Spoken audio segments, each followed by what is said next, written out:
समय हमारे हाथ को ऊंचा उठाए,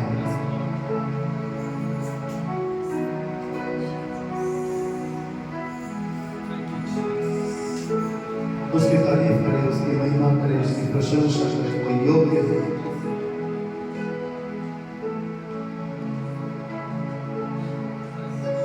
पिता कहता है, तुम इस संसार के पिता होकर अपने बच्चों को बड़ी चीजें देना जानते हो। मुझ पिता से मांगोगे तो मेरी आत्मा में तुम्हें क्यों ना दूंगा। इस उपवास के दिन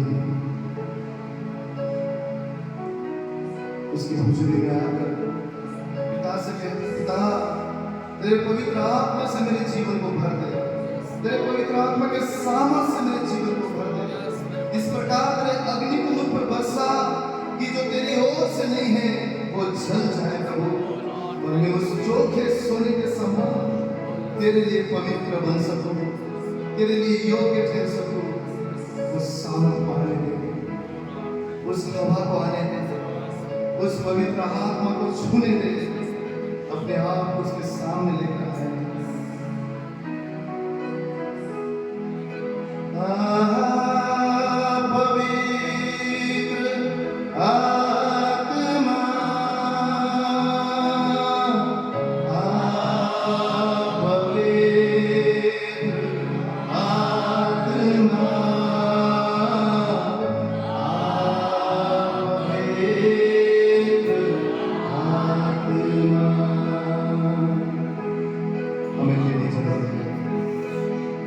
पवित्र आत्मा में तेरी जरूरत है, तेरे सामर्थ की जरूरत है।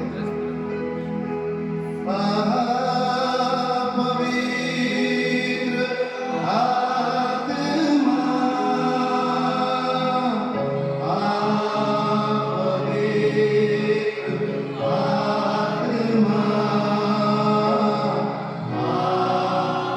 पवित्र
बदल दे मेरे मन को, मेरे आशीष इस जीवन को, तेरी करुणा आप पर बरसे, अपने मार्ग में चला हमको।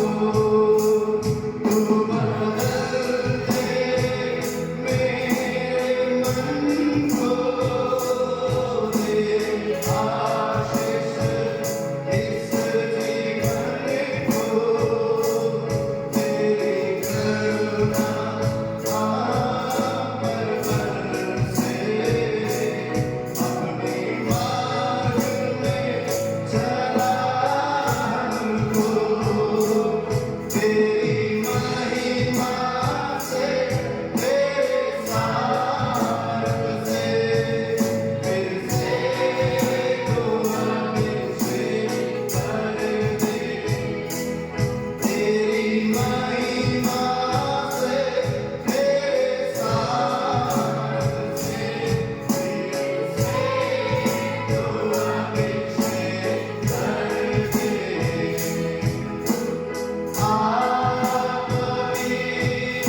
वही जीवन है। हालेलुया, विश्वास करे, उसे महिमा और आदर दे और कहे प्रभु तू शक्तिमान है, तुझे छोड़ और कोई नहीं, तुझे छोड़ और कोई हमारा परमेश्वर नहीं, हमें बचाने वाला उठाने वाला तू है। महिमा करते हुए अपने हाथ उठाकर हम आराधना करते, सब हाथ उठाकर कहे महिमा करते हुए अपने हाथ उठाकर हम आराधना करते, महिमा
हालेलुया।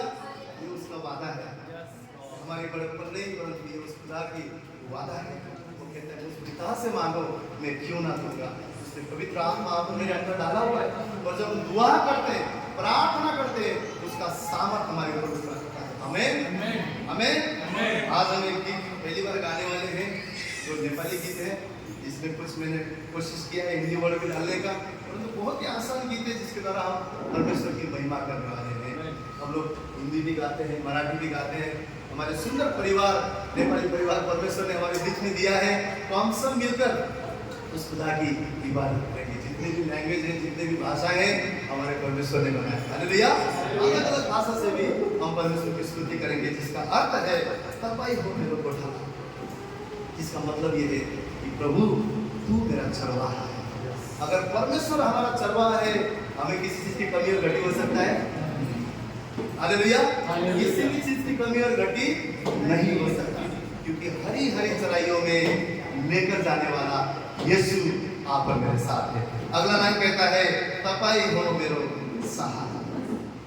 बाइबल बोलता है कि अति सहज से, अर्थात एकदम आसान तरीके से, आपको अगर अपने जीवन में कभी किसी चीज की जरूरत है, आप 10 जगह पे जाना चाहिए, तब जाकर कैसे आपको मदद मिल सकती है। कोई वादा करके नहीं देगा, कभी कभार मदद मिल जाएगा, परंतु बाइबल क्या बोलता है? अति सहज से मिलने वाला, अति आसानी से मिलने वाला मैं तुम्हारा सहारा हूं, मैं तुम्हारा भरोसा हूं। यीशु मसीह क्या चाहते हैं कि जब हम सबसे पहले उसके पास जाएं और उससे सहारा ढूंढे, उससे मदद मांगे, तो वो हमारे जीवन में लोग को भेजेगा, मदद भेजेगा। परंतु हम क्या करते हैं? बहुत बार हम उधर छोड़कर बाकी जगहों पर जाते हैं।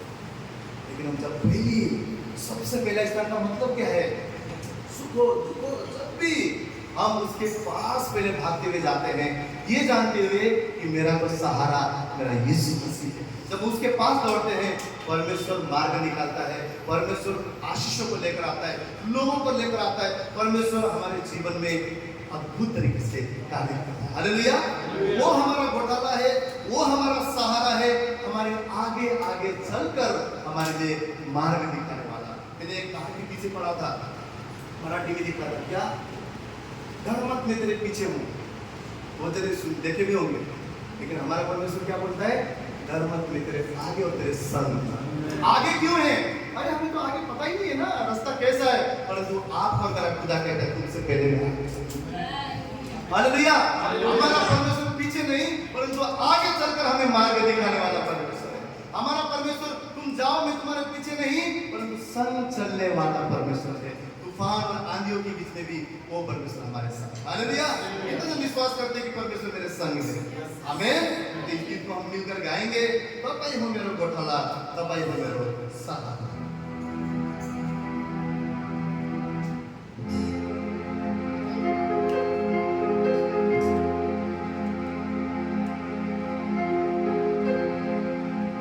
सब हाथ उठाएंगे। जय जयकार, जय जयकार, जय जयकार, गरजू यीशु तपाई को जय जयकार। जब हम यीशु के नाम के जय जयकार करते हैं, शैतान थरथराता है, वो बदरूहे भाग जाता है, उसके सामने कुछ भी टिक नहीं सकता। वो आइए हम उसकी जय जय करें। जय जयकार, जय जयकार, जय जयकार, गरजू यीशु तपाई को जय जयकार।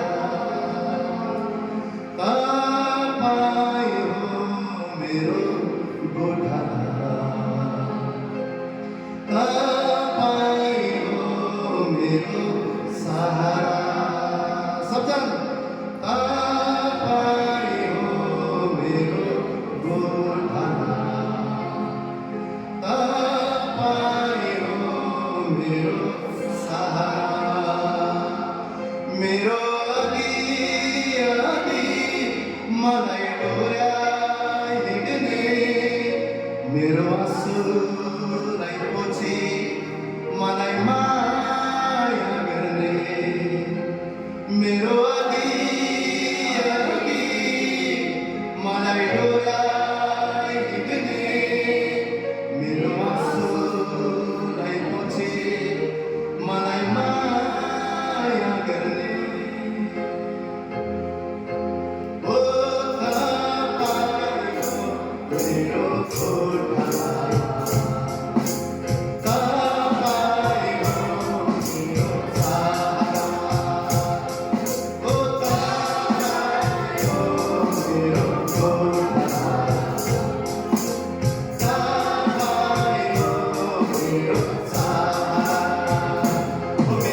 यीशु मसीह का वादा है कि संसार के अंत तक वो कभी भी हमें नहीं छोड़ेगा।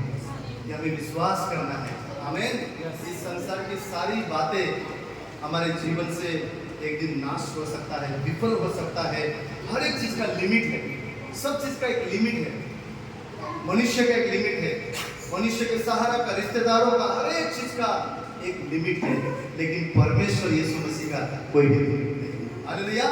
जब हम उस पर भरोसा करते हैं, विश्वास करते हैं, परमेश्वर हमारे विश्वास के मुताबिक हमारे जीवन में अद्भुत कार्य करता है। हम विश्वास करें, जो परमेश्वर ने हमें इतने साल संभाला है, ये आने वाला साल, ये आने वाला इस जून महीना और कईयों साल वो परमेश्वर हमारे केवल जरूरत पूरा नहीं करेगा, परंतु भरपूरी का आशीष हमारे जीवन को देगा। आमीन।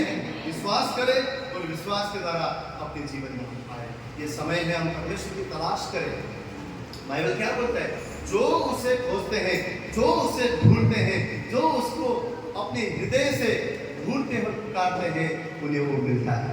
आइए ये समय हम पूरे हृदय से, पूरे मन से उस परमेश्वर की तलाश करें, उसे ढूंढें, उसकी महान महिमा को अपने जीवन में हम मांगे।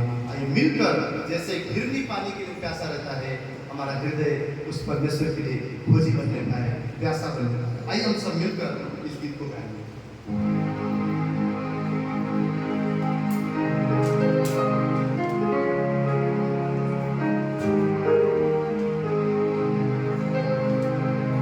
तू ही मेरी प्यास,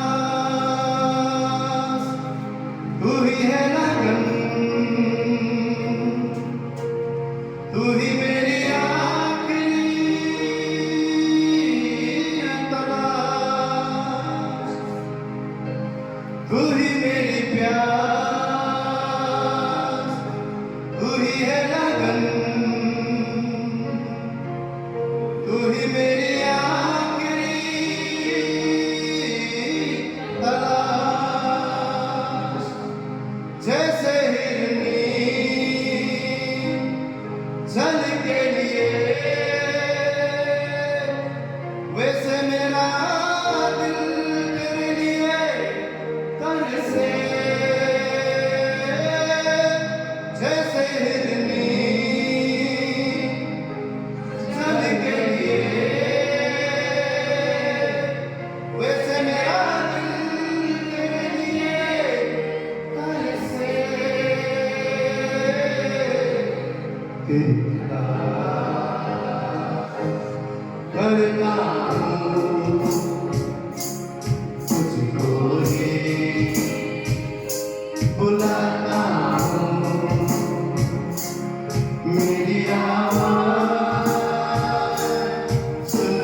उस प्रभु को अपने जीवन में प्रभुता करने दें,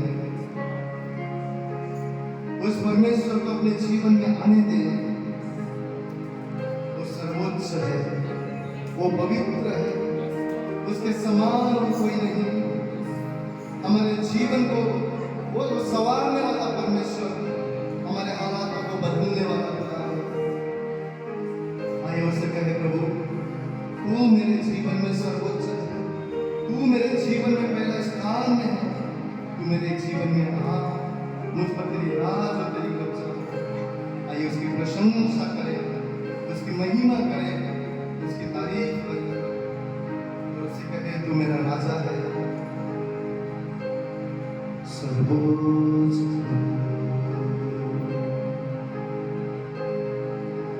पवित्र है तू, परम पवित्र यीशु राजा, सर्वोच्च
संसार के राजा आते हैं जाते हैं, परंतु तू अनंत काल का राजा है, जिसका राज्य कभी खत्म न होगा। जो सनातनी राजा है, वो राजाओं का राजा, प्रभुओं का भी प्रभु। तू सर्वोच्च है यीशु राजा, सिंहासन पे विराजमान, वो धरती तेरी पैरों की चौकी है। इतना तो विशाल और महान परमेश्वर है। अपने सामर्थ्य से समुद्र को डुबा कर राह बनाने वाला तो परमेश्वर है।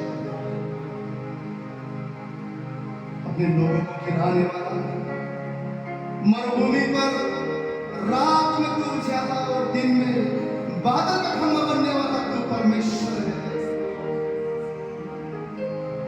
जिसने हमारे अपराधों को सूली पर उठा लिया, जितने पूर्व से पश्चिम दूर हैं, उतने ही हमारे अपराधों को दूर करके हमें धर्मी बनाने वाला तू परमेश्वर है। हमें जीवन देने वाला, हमें बचाने वाला तू प्रभु है। आंधी और तूफान को शांत करने वाला, असंभव को संभव करने वाला तू परमेश्वर है। मरकर जो जीव उठा और कोई नहीं, सिर्फ यीशु राजा तू है। हम तेरी स्तुति और प्रशंसा करते हैं प्रभु। हमारे शब्द कम पड़ते हैं तेरी महिमा के लिए। तू अद्भुत है, तू ही महान पराक्रमी है। हम तुझे सारा आदर देते हैं, सारी महिमा देते हैं, सारा सम्मान देते हैं। तेरे जैसा और कोई नहीं। किससे हम तेरी तुलना करें, किससे हम तेरी तुलना करें प्रभु। तू मधुर से भी मीठा है,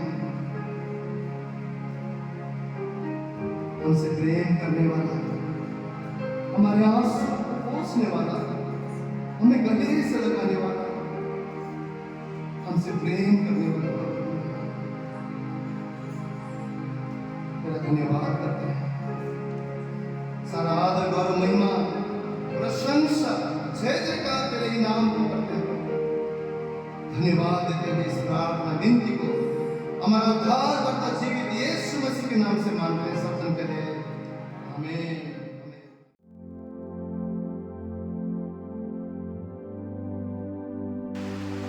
लूका की पुस्तक उसका 10वां अध्याय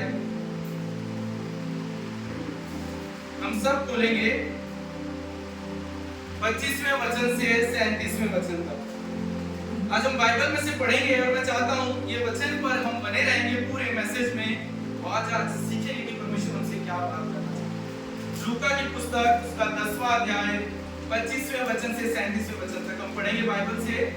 यह लिखा है, और देखो एक व्यवस्थापक उठा और यह कहकर उसकी परीक्षा करने लगा, यानी यीशु की परीक्षा करने लगा और कहने लगा, हे गुरु, अनंत जीवन का वारिस होने के लिए मैं क्या करूं? उसने उससे कहा, व्यवस्था में क्या लिखा है और तू उसे कैसे पढ़ता है? उसने उत्तर दिया, तू प्रभु अपने परमेश्वर से अपने सारे मन, अपने सारे प्राण, अपनी सारी शक्ति और अपनी सारी बुद्धि के साथ प्रेम कर और अपने पड़ोसी से अपने समान प्रेम कर।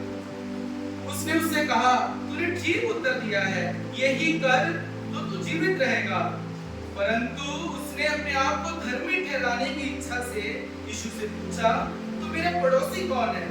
यीशु ने उत्तर दिया, एक मनुष्य यरूशलेम से यरीहो को जा रहा था कि डाकुओं ने घेर कर उसके कपड़े उतार दिए और मार पीट कर उसे अधमरा छोड़कर चले गए। और ऐसा हुआ कि उसी मार्ग से एक याजक जा रहा था, परंतु उसे देखकर कतरा कर चला गया। और इसी रीति से एक लेवी उस जगह पर आया, वह भी उसे देखकर कतरा कर चला गया। परंतु एक सामरी यात्री वहां से निकला और उसे देखकर तरस खाया। उसने उसके पास आकर उसके घावों पर तेल और दाखरस डालकर पट्टियां बांधी और अपनी सवारी पर चढ़ाकर सराय में ले गया और उसकी सेवा टहल की। और दूसरे दिन उसको 2 दिनार निकालकर सराय के मालिक को दिए और कहा, इसकी सेवा टहल करना, और जो कुछ तेरा और लगेगा वह मैं लौटाने पर तुझे भर दूंगा। अब तेरी समझ में जो डाकुओं में घिर गया है, इन तीनों में से कौन तेरा पड़ोसी ठहरा? उसने कहा, वही जिसने उस पर दया की। यीशु ने कहा, जा तू भी ऐसा ही कर। ये दृष्टांत हम सब जानते हैं। ये दृष्टांत जब हम पढ़ते हैं, इस दृष्टांत में कुछ बातें हैं, कुछ सवाल हैं। यहाँ हम देखते हैं एक व्यवस्थापक यीशु से एक सवाल पूछ रहा है कि अनंत जीवन पाने के लिए मैं क्या करूं? इस दृष्टांत में पहला सवाल ये है। एक सवाल और वो पूछता है कि मेरा पड़ोसी कौन है? और तीसरी बात हम देखते हैं इस दृष्टांत में उस सामरी के बारे में। और ये जो सामरी की कहानी है, ये संसार में इतनी फेमस हो गई, इतनी प्रसिद्ध हो गई है कि अगर कई बार हम अपने जीवन में देखते हैं, जब कई बार हम रोड क्रॉस कर रहे होते हैं, सड़क क्रॉस करते हैं, कहीं कोई गिर जाता है, किसी को चोट लग जाती है, अगर कोई अनजान वहां आकर गाड़ी खड़ी करता है, उसे वहां से लेकर जाता है, और हम ये सब देखते हैं। और कभी कभी हमारे साथ ऐसा होता है, कई बार हमारी गाड़ी फिसल जाती है, तो कोई मदद के लिए आता है, तो हमें खड़ा करता है। हम घर जाकर अपने परिवार को क्या कहते हैं? आज एक अच्छा सामने मिला था।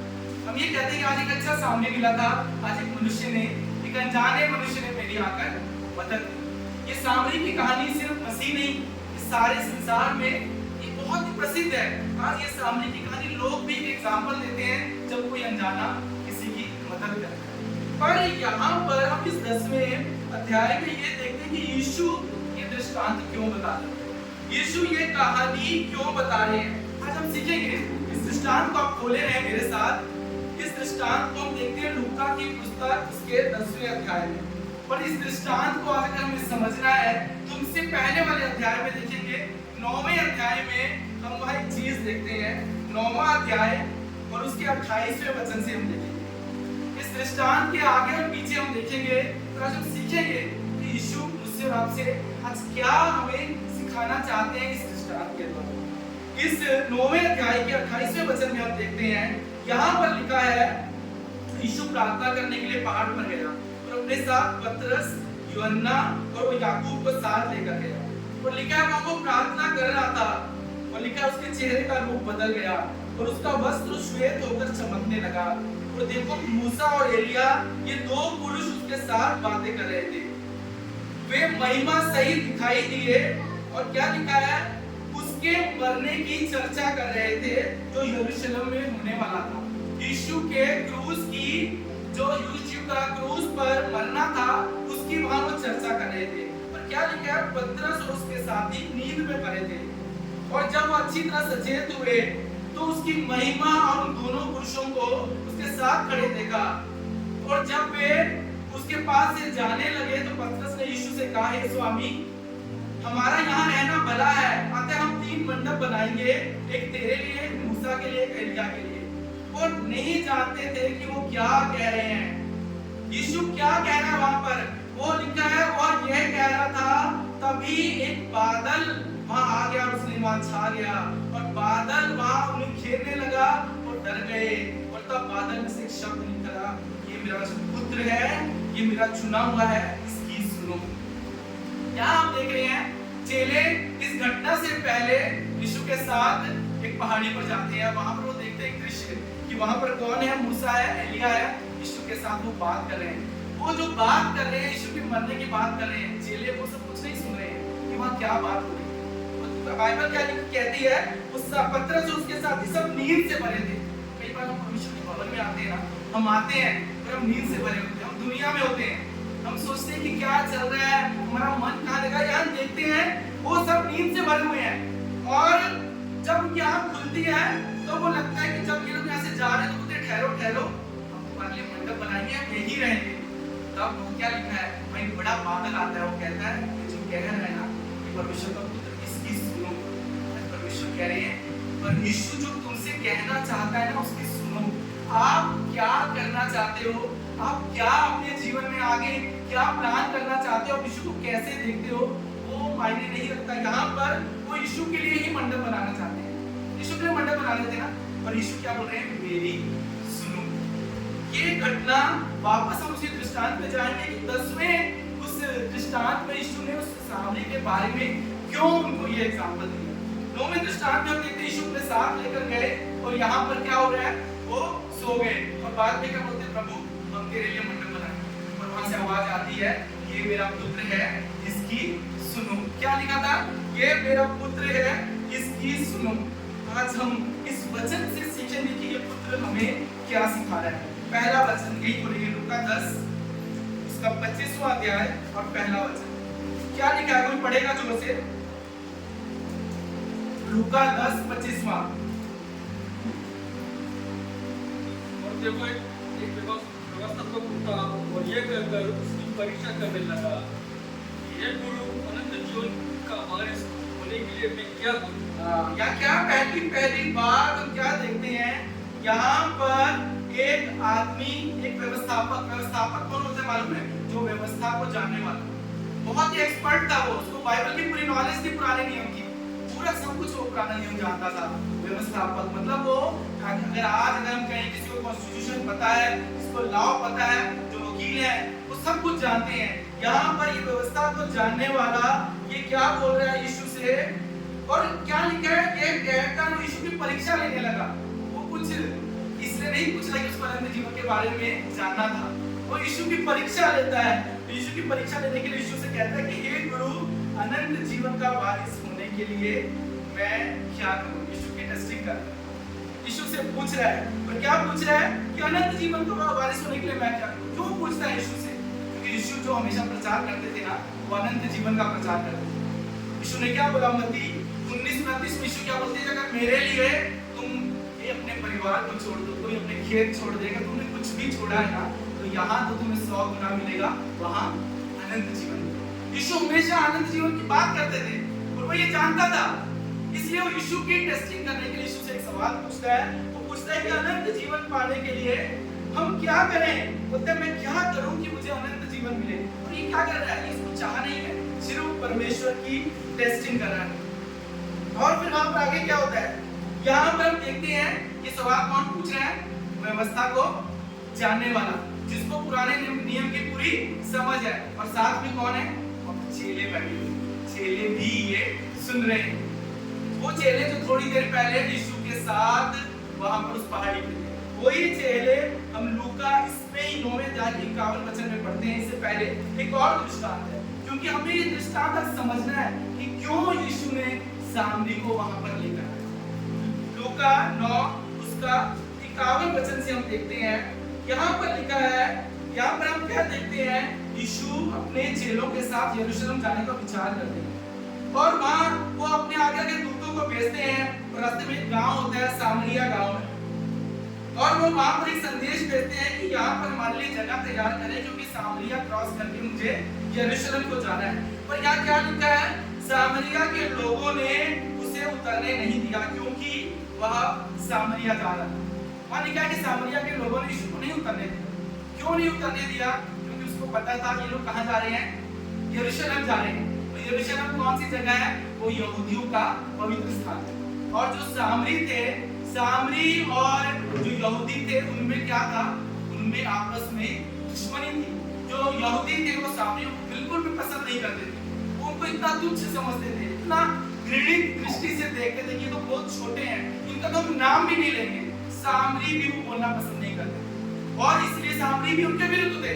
और जब उनको पता लगता है कि यीशु इस गांव से होकर जा रहा है और वो यहाँ ठहरना चाहता है, यहाँ लिखा है कि वहां पर अगर हम 54 वचन पढ़े, वहां पर हम देखते हैं कि जब वो लोग सामरी यीशु को वहां नहीं उतरने देते हैं, तब 54 वचन में हम पढ़ते हैं, वहां क्या लिखा है, यह देखकर उसके चेले याकूब और यूहन्ना ने कहा, प्रभु तू क्या चाहता है कि हम क्या करें।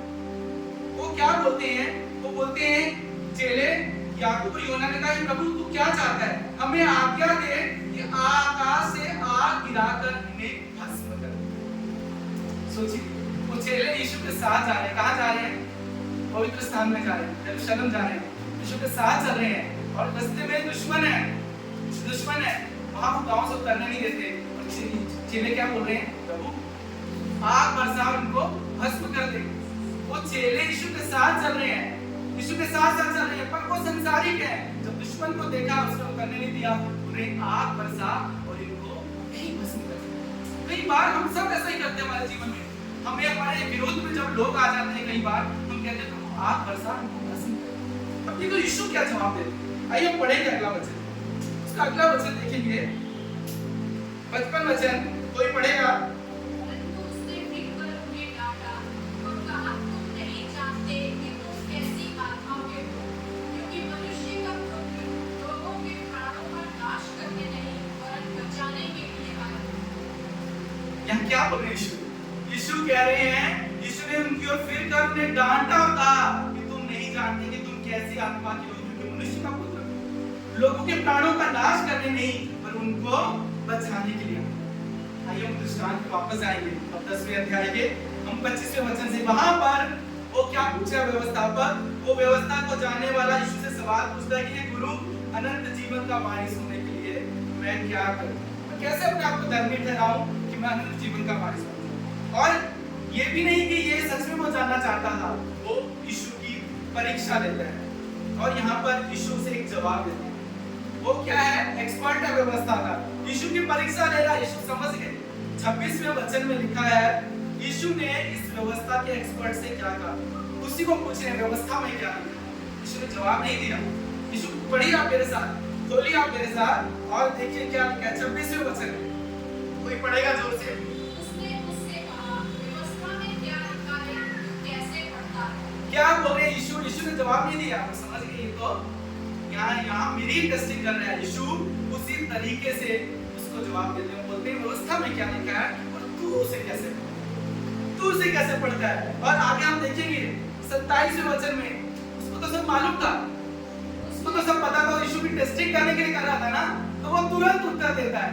उसको सब मालूम था, वो जांचना चाहता था कि यीशु भी सब समझ गए, तू बता क्या है इसका उत्तर? और वो फिर तुरंत उत्तर देता है और क्या बोलता है? पढ़िए 27वां वचन। उसने उत्तर दिया, तू प्रभु अपने परमेश्वर से अपने सारे मन और अपने सारे प्राण और अपनी सारी शक्ति और अपनी सारी बुद्धि के साथ प्रेम रख और अपने पड़ोसी से अपने समान प्रेम रख। झट से उसने उत्तर दे दिया बाइबल से, अनंत जीवन पाने के लिए।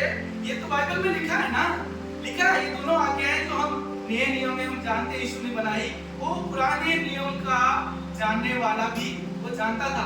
तुरंत बोलता है वो यीशु, ये चीजें, ये दोनों चीजें करनी है। उसको सब पता था। कई बार हमारे जीवन में हमें सब पता होता है क्या सही है और क्या गलत है। हमें पता होता है बाइबल क्या कहती है, फिर भी हम कई बार बोलते हैं प्रभु से, प्रभु की सिचुएशन में क्या है, क्या है। हमें पता होता है कि आगे हमें प्रभु के वचन के अनुसार चलना है, फिर भी कई बार परिस्थितियां ऐसी आती हैं, हम परमेश्वर से ही सवाल करते हैं, प्रभु तू बता। प्रभु बोलते हैं तुझे तो मालूम है ना बाइबल में क्या लिखा है। वो जो एक मनुष्य, एक युवक यीशु के पास आता है, बोलता है अनंत जीवन पाने के लिए मैं क्या करूं? यीशु बोलता है तू जानता है, 10 साल के पढ़ा देता है। फिर वो क्या बोलते हैं यीशु, क्या बोलते हैं? जो तेरे पास है ना उसको बेच कर तेरे पीछे और अनंत जीवन को पाना। यीशु को मालूम था वो नहीं बेच कर। आज अगर हमें कोई कहे ना कि अनंत जीवन पाने के लिए मैं सब कुछ बेच कर आ जाऊं, हम में से कोई नहीं जाएगा। यीशु को मालूम है ये सब, इसलिए अनंत जीवन को हमें मुफ्त में मिला है। ये हमें मुफ्त में मिला है, इसके लिए बड़ा हाई स्टैंडर्ड है। अगर बिब्लिकली हम देखें ना, इतना लेवल हमारे जीवन में ऊंचा होना चाहिए। यीशु जानते हैं अगर आज हमारे में से किसी को बोला जाए ना यीशु के पीछे चलना, अपने सब कुछ बेच कर मेरे पीछे, तो में से कोई नहीं जाएगा। उसको भी मालूम था, उसको भी मालूम था। इसलिए ये अनंत जीवन हमें मुफ्त में मिला है, पर हमें उस खुदा की सुनकर चलना है। उसकी सुन क्या लिखा है? वहां क्या लिखा है? बादल में से लिखा है कि यहाँ पर सुनो। क्या लिखा है? यीशु की सुन। यीशु क्या करेगा? यहाँ पर हम देखते हैं यीशु उससे पूछ रहे हैं, वो तुरंत जवाब दे रहा है, तुरंत जवाब दे रहा है। और क्या बोल रहा है कि मुझे तो मालूम है। और वो कहाँ से लेके आया पुराने नियम का जो ये जानने वाला था? वो ये दो आज्ञाएं कहाँ से लेके आया? ये दोनों आज्ञाएं अगर हम देखें बाइबल में तो व्यवस्था विवरण 6:5 में ये पहली आज्ञा है। क्या अगर हम देखें व्यवस्था विवरण 6:5 में तो लिखा है कि अपने परमेश्वर यहोवा से अपने सारे मन, सारे जीव और सारी शक्ति के साथ प्रेम करो। ये पहली आज्ञा व्यवस्था विवरण में लिखी है। जो दूसरी आज्ञा है ना वो लेव अवस्था में लिखी है। ये पढ़ेंगे लेव अवस्था, बाइबल खोलने की जरूरत नहीं है, आप बने रहे लूका 10 में। यहाँ लेव अवस्था 19:18 में लिखा है, क्या क्या लिखा है? पलटा ना लेना, ना अपने जाति भाई से बैर रखना, परंतु एक दूसरे से प्रेम रखना। यहाँ पर क्या लिखा है? इंग्लिश में लिखा है, you shall love your neighbour as yourself. यहाँ पर ये जो आप कहते हैं ना अपने पड़ोसी से प्रेम रखना, यही बात व्यवस्था विवरण में भी लिखी हुई है। पर वह पड़ोसी कौन है? वहां लिखा है अपने जाति भाई से प्रेम रखना। नियम में जो पड़ोसी था ना वो कौन था? मेरा जाति, मेरा परिवार, मेरे लोग। ये यहूदियों से प्रेम करते थे, सामरियों को वो तुच्छ समझते थे, से वो नफरत करते थे, उनका नाम लेना पसंद नहीं करते। यीशु जानते थे ये जो मेरे चेले मेरे साथ चल रहे हैं ना, ये जो व्यवस्था को जानने वाला मेरे साथ चल रहा है, ये व्यवस्था को जानने वाला सिर्फ अपने लोगों से प्रेम करता है। मैं जानता हूँ इसके मन में क्या है। जो बोल रहा है ना पड़ोसियों से प्रेम करो, मतलब जो अगर मैं नॉर्थ का हूँ मैं नॉर्थ वाले से प्रेम करूंगा, अगर मैं साउथ का हूँ तो अपने साउथ वाले से प्रेम करूंगा, अगर मैं सिंधी हूँ तो मैं सिंधी से प्रेम, मैं नेपाली हूँ तो नेपाली से। मेरा परिवार, मेरे लोग, मेरी जाति। यीशु को मालूम था ये इससे निकल इसी पे चल रहे हैं चेले जो मेरे साथ चल रहे हैं। अभी थोड़ी देर पहले जब सामरियों ने रुकने नहीं दिया तो क्या बोलते हैं, इन सामरियों पर आग बरसा और इनको जला दिया। यीशु को मालूम था, इसलिए ये कहानी जो ये दृष्टांत सुनाते हैं उसमें उस सामरी को लेकर। आइए हम चलेंगे आगे, आइए इस कहानी में और हम देखेंगे वहां क्या लिखा है। 28वें वचन को पढ़ेंगे। उसने उससे कहा, तूने ठीक उत्तर दिया, यही कर तो तू जीवित रहेगा। यीशु ने कहा तूने सही उत्तर दिया, यही तो तू कर। पहले क्या बोला यीशु ने? मेरी सुन। माता से क्या आवाज आई? मेरे पुत्र की सुनो। यहाँ पर वो बोल रहे हैं तू जानता है ना, यही कर तो तू जीवित रहेगा। अगला वचन 29वां। अब देखते हैं क्या होता है। व्यवस्था का एक्सपर्ट अभी भी शांत नहीं होता है, उसको पहली बात का जवाब मिल गया, फिर एक सवाल पूछता है। अब वो क्या बोलता है? यीशु से पूछता है अब बताओ मेरा पड़ोसी कौन? फिर यीशु की फिर वो परीक्षा लेना कह रहा है, बोल रहा है मेरा पड़ोसी कौन है? और यीशु आपको समझ गए, आप फिर बोलते हैं चल अब तो ध्यान से सुन। फिर वो एक दृष्टांत सुनाते हैं। आइए हम सब आज दृष्टांत को ध्यान से सुनेंगे। 30वें वचन से यीशु ने उत्तर दिया है, एक मनुष्य यरूशलेम से यरीहो को जा रहा था कि डाकुओं ने घेर कर उसके कपड़े उतार दिए और मार पीट कर उसे अधमरा छोड़कर चले गए।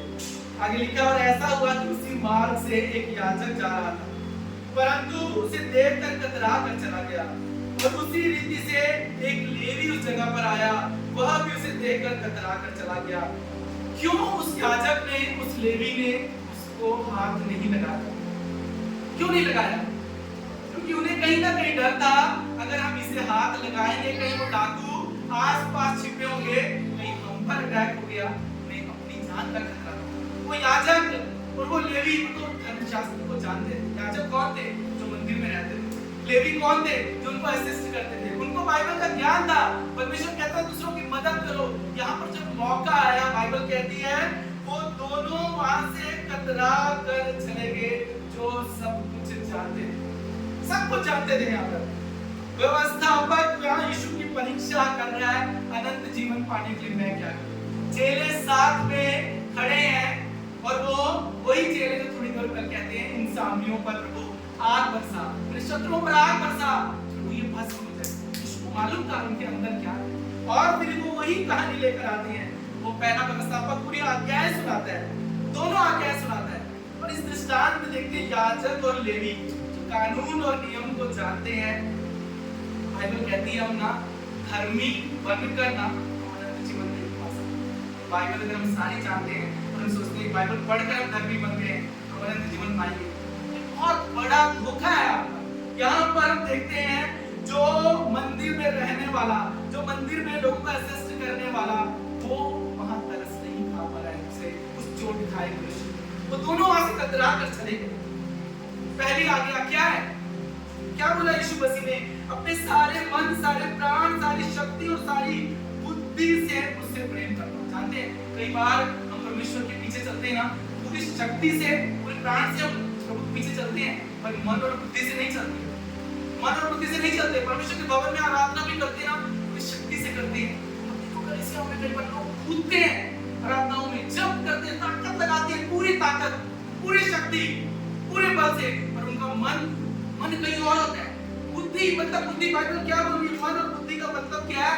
पूरे मन से प्रभु का आदर करते हुए, प्रभु का भय मानते हुए, प्रभु के वचन पर चलते हुए जब हम आराधना करते हैं, वो मन से आराधना है, वो बुद्धि से आराधना है, वो पूरी शक्ति से आराधना है। सिर्फ हमारा कूदना आराधना नहीं, मन परमेश्वर का आदर करे, हमारा मन हमेशा उसके वचन पर चले। जब हम दूसरों को देखें तो वो प्रेम और तरस का हृदय हो।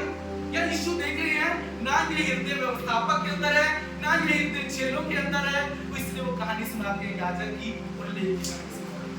और फिर क्या होता है, आइए हम देखेंगे वहां पर इस दृष्टांत में, इस कहानी में हम एक और मनुष्य की एंट्री होती है। 33वां वचन पढ़ेगा कोई? परंतु एक सामरी यात्री वहां आ पहुंचा और उसे देखकर तरस खाया। अब यहाँ पर कौन आ गया? एक सामरी आदमी। अरे ये सामरी तो अभी तो चेले कह रहे थे कि इसके ऊपर तो यीशु स्वर्ग से आग बरस लीजिए, मर जाए, ये तो हमें यहाँ रुकने ही दे रहे हैं। यीशु जानकर सामरी यात्री शब्द को लेकर आए। सामरी का शब्द सुनते मैं विश्वास करता हूँ व्यवस्थापक तो छिड़ गया होगा, पीछे चला गया होगा। चेले कह रहे हैं यीशु किसका एग्जांपल दे रहे हो? ये सामरी का। अरे इसने तो अभी हमें उतरने नहीं दिया। जिनसे वो नफरत करते थे, जिनका वो नाम भी लेना पसंद नहीं करते थे, यीशु उस कहानी में सामरी को लेकर आते हैं। वो व्यवस्था को मानने वाला पीछे हट गया होगा, वो चेले पीछे हट गए होंगे। और यहाँ बाइबल क्या कहती है? यीशु ने कहा एक सामरी यात्री वहां से निकला, उसे देखकर तरस खाया। क्या हुआ? वो याजक उसने उस अधमरे मनुष्य को देखा, उसने तरस नहीं खाया। उस अगले लेवी ने उस अधमरे मनुष्य को देखा, उसको तरस नहीं खाया। बाइबल कहती है जब इस सामरी ने उसे देखा और तरस खाया, और सिर्फ तरस नहीं खाया, वहां से चला नहीं गया। 34वां वचन वहां लिखा है उसने उसके पास आकर उसके घावों पर तेल और दाखरस डालकर पट्टियां बांधी और अपनी सवारी पर चढ़ाकर सराय में ले गया और उसकी सेवा टहली। तेल और दाखरस उसने अपने लिए खरीदा होगा, अपने लिए खरीदा होगा, और उसने उसके घावों पर पट्टियों पर डाल दिया। और सिर्फ इतना नहीं किया, उस लहूलुहान मनुष्य को अपनी गाड़ी में डालकर लेकर गया। उस वक्त उसकी गाड़ी का मतलब आज हमारी कार हो सकती है, कार में हम किसी को लेके जाएं या बाइक पे लेके जाएं, वो लहूलुहान मनुष्य अगर हम आज हमें कोई दिखे खून से भरा हुआ, अपनी कार में बिठाने से पहले कितनी बार सोचें मेरी कार गंदी हो जाएगी, वो खून से भर जाएगी। यहाँ पर लिखा है उसको जानता नहीं था, यीशु को भी नहीं जानता था, पर उस सामरी ने वह तरस दिखाया, अपनी गाड़ी रोकी, उस लहूलुहान मनुष्य के जख्म पर पट्टी बांधी, और सिर्फ इतना नहीं किया, उसको अपनी गाड़ी में उसने सवार किया। यहाँ भी नहीं इतना, आगे लेकर गए सराय तक। सराय पास नहीं हुई होगी, इसलिए सराय बड़ी दूर रहती थी, वहां पर उसको जाना पड़ा, उसका भी एक काम हुआ होगा, उसकी भी एक जिम्मेवारियां हुई होगी। पर बाइबल कहती है वो वहां तक गया, और सोचिए आगे क्या है। आगे हम देखते हैं 35वें वचन में लिखा है दूसरे दिन उसने 2 दिनार निकालकर सराय के मालिक को दिए। दूसरे दिन यानी एक रात वो वहां रुका, रात को वहां रुका, उसकी सेवा टहल की। लिखा है पूरी रात निस्वार्थ सेवा की, पूरी रात उसका ध्यान रखा, और अगले दिन 2 दिनार निकालकर सराय के मालिक को दिए, और उससे कहा इसकी सेवा टहल करना, और जो कुछ और लगेगा वो मैं लौटने पर तुझे दे दूंगा। कुछ सोचा कि पैसा देने में भी नहीं सोचा, एक निस्वार्थ प्रेम यहाँ यीशु बताते हैं जिसकी कोई हद नहीं। वो प्रेम यीशु यहाँ सामरी के द्वारा बता रहे, वो प्रेम यीशु ने मुझसे और आपसे किया है। वो चेले यीशु के साथ रहते हुए उस प्रेम को समझ नहीं पा रहे, व्यवस्था को जानने वाले, बाइबल को जानने वाले उस प्रेम को समझ नहीं पा रहे थे। इसलिए उस सामरी के द्वारा यीशु इस प्रेम की इस कहानी को बताते। यहाँ पर इस सामरी के द्वारा कितनी बार हम स्वार्थी हो जाते हैं, कितनी बार हम देखते हैं जरूरतमंद है, वो दुखी है, उसको जरूरत है, हमें जाना है, हम कैसे मदद कर सकते हैं। यहाँ हम देखते हैं इस सामरी ने प्रेम की कोई हद, हर हद को तोड़ दिया। यीशु का प्रेम जो है ना, उसकी कोई हद नहीं, उसके प्रेम की कोई हद नहीं है। उसने जो हमसे प्रेम किया ना, वो हर हदों को तोड़ के प्रेम किया है। उसने कभी नहीं देखा जब हम किस गड्ढे में थे, उसने कहां से हमें निकाला है। हमने से हर एक को उस खुदा ने ऊपर दया करके उस गड्ढे से निकाला, हर एक को। उसने कभी हम पर ये नहीं कहा ये छोटे लोग हैं, अरे ये तो मेरी जाति के लोग नहीं है, मैं इन पर क्यों दया दिखाऊं। यीशु का प्रेम सामने के द्वारा बता रहे थे, तो चेले साथ रहते हुए यीशु के प्रेम को समझ नहीं पा रहे थे। इस बाइबल को जानने वाले यीशु के प्रेम को नहीं समझ पा रहे थे। वो व्यवस्था को जानने वाला अपने आप को धर्मी ठहरा रहा था। आपसे कहता हूँ हमारी धार्मिकता को फटे हुए चित्रों के समान है। पूरी बाइबल हम जान जाए ना, हम कभी धर्मी ठहरा नहीं सकते। सिर्फ उसका प्रेम हमारे जीवन में आता है ना, उस पर हम विश्वास करते हैं, यीशु पर प्रेम को जब जानते हैं ना, उसके उस विश्वास के द्वारा यहाँ पर यीशु के बता रहे हो, कह रहे हैं जो मेरा राज्य है ना वो बातों में नहीं है। परमेश्वर का राज्य बातों में नहीं कृति में है। इसमें हमें चलना है, इसमें हमें चलना है। याकूब 2:14 में क्या लिखा है? क्या लिखा है भाइयों? यदि कोई कहे मुझे विश्वास है पर कर्म ना करता हो तो इससे क्या लाभ? क्या ऐसा विश्वास कभी उसको उद्धार कर सकता है? यदि कोई भाई बहन नंगे उगाड़े हो और उन्हें प्रतिदिन भोजन की घटी हो और तुम उनसे कहो कुशल से जाओ, तुम गर्म रहो, तुम तृप्त रहो, परंतु जो वस्तु में देह के लिए आवश्यक है उन्हें ना दो, इससे क्या लाभ? क्या ये विश्वास यदि कर्म सहित ना हो तो क्या लिखा है? क्या ये स्वभाव से मरा हुआ नहीं है? अगर विश्वास में कर्म नहीं, कृति नहीं, वो मरा हुआ है, वो तुम्हारा उद्धार नहीं कर सकता। चेले नहीं समझ पाए इस कहानी से यीशु बहुत कुछ बताना चाहते थे। सिर्फ सामरी का मतलब ये नहीं है कि हम अच्छे काम करें। ये सामरी को परमेश्वर जानबूझ कर लेकर है इस कहानी में, क्योंकि वो चेले यीशु के साथ रह के भी अपने दुश्मनों से आज भी नफरत करते हैं। आज भी हम प्रभु में रहने के बाद भी कितनी बार यहाँ पर क्या लिखा? पुराने नियम में भी यीशु ने प्रेम के बारे में बताया, पर कहा था अपने जाति भाई से। आज तो हम अपने जाति भाइयों से भी प्रेम नहीं कर सकते। कभी कभी माँ के गर्भ में पैदा हुए दो भाई भी आपसे प्रेम नहीं कर सकते। तो पति पत्नी 7 सालों रहते हैं पर एक दूसरे से वो सच्चा प्रेम नहीं करते, क्योंकि एक शरीर में एक आत्मा में चलता है। पुराने नियम में भी ये चीज लिखी गई थी, वहां भी हम कभी खड़े नहीं ठहरे। और यहाँ पर यीशु बोल रहे हैं ये तो कोई हद ही नहीं है। चेले तो उस सामरी को यीशु के साथ रहते कहते प्रभु इसको चला दो। आज प्रभु मुझे आपको यही सिखा रहे हैं, मेरे जो प्रेम है ना मैंने तुमसे किया उसमें कोई हद नहीं थी, तो तुम्हारे प्रेम में कोई हद नहीं है। वो तुम्हारा प्रेम होना चाहिए, पर ये प्रेम कैसे हमारे जीवन में आएगा? ये कहानी में यीशु मुझे और आपको ये सिखा रहे हैं। ये कहानी यहाँ पर खत्म नहीं होती है। आइए हम पढ़ेंगे यहाँ क्या लिखा है 37वें वचन में। उसने क्या कहा? आइए पढ़िए कोई मेरे साथ। उसने कहा वही जिसने उस पर दया की। यीशु ने उससे कहा जा तू भी ऐसा ही कर। वो व्यवस्था का जानने वाला जब यीशु ने ये कहानी सुना दी तो यीशु से एक सवाल पूछता है। क्या पूछता है? यीशु से तो सवाल उसने पहले पूछा कि मेरा पड़ोसी कौन है, और यीशु जब ये कहानी सुनाते हैं उसके बाद यीशु उससे पूछते हैं अब ये बता कि तीनों में से तेरा पड़ोसी कौन है? पड़ोसी ये जो जिसको मार चोट लगी, इसमें इसका पड़ोसी कौन है? तीनों में से कौन है? आप क्या कहते हैं कौन था? सामरी। और यहाँ देखो जब यीशु उससे पूछते तो वो क्या बोलता है? बस 37वें वचन में क्या पूछते हैं जब यीशु कि कौन है पड़ोसी, तो वो क्या बोलता है? वही जिसने उस पर दया की। यानी उस सामरी का अपने नाम नहीं ले सकता। अरे मैं कैसे नाम ले लूं उसका? इतना छोटा आदमी है, मैं उसका नाम लूंगा? मैं इतना ऊंचा हूं, मैं कैसे नाम ले सकता हूं? वो मुझसे काबिल हो सकता है, मैं उसकी तारीफ करूं? मैं सबसे ऊंचा हूं। यहाँ पर इतना कुछ बताने के बाद वो क्या बोल रहा है?